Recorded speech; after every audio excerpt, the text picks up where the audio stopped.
Name confused. By Enchanted Nightingale. Chapter 89. Pool Party. Part 1. "We've got them!" The green-eyed wizard hurried his footsteps till he was right by Anthea's side. He peered at the computer screen she was looking at. "We have?" he inquired. "We have one confirmed sight of a male fitting Sebastian Moran's description. It was a fleeting shot by one of the CCTV feeds," Anthea told him, and told one of the technicians available to pull up the feed and play it again. It was definitely Moran on the screen. "That's a public pool," Timothy commented. Anthea nodded. "We already sent one of the police cars your friend Lestrade availed to us, but they reported nothing suspicious," she told him. "That means nothing. Moriarty can do subtle. We need someone more competent to check out that spot," the raven-haired man remarked. "Text Mycroft about a possible lead. I'm going to that scene. If I see something, I'll let you know and call Lestrade." He pulled said device from his pocket and gave it a little wave. "You're just going to turn up there?" "Well, I do have a blind date with an assassin," he told her. "You keep looking for Sherlock," he called out even as he made his way out of the room. Anthea sighed, but Dithers asked of her. Seeing Moran was just not enough evidence.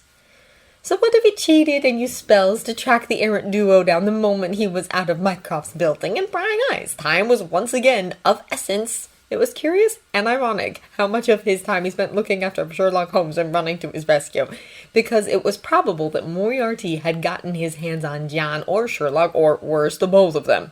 And because it was Moriarty, he was not about to underestimate the situation. He would go all out if he had to, because Mycroft would expect nothing less. And he found them, or at least he found Sherlock via that tracking spell he had weaved around the genius the last time he had gotten kidnapped mid-case. 10 minutes later, he was at the same public pool building that Moran had been sighted by Mycroft's CCTV network.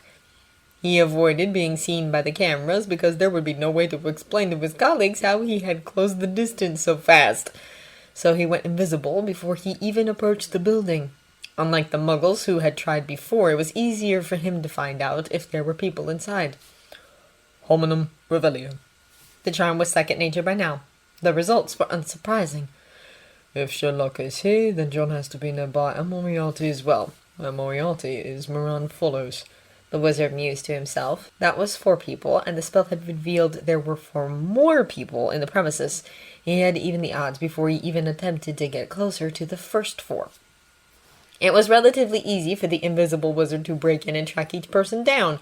2 were on the roof, tasked with patrolling the area, with a softly muttered "Imperio." The wizard knew their orders, names, and every plan they had been privy to. After that, he left them there, the unforgivable still strong on them. They were his puppets now. He found the second pair inside of the building at the rafters of the benches, all around the pool area. They were well hidden, and he had to track the red beam from their rifles to see them, and those weapons were turned towards Sherlock and John and stayed on them with the intent to kill as soon as Moriarty gave them the signal. This would be trickier to fix, but not impossible.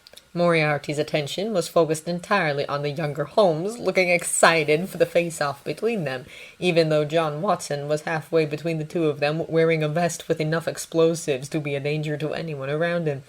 He did not even care that Sherlock had a gun, John's gun, trained on him, ready to shoot and possibly kill him. Once again, the Muggle criminal proved that he had a unique brand of insanity, the likes of which the wizard had last encountered in Bellatrix Lestrange.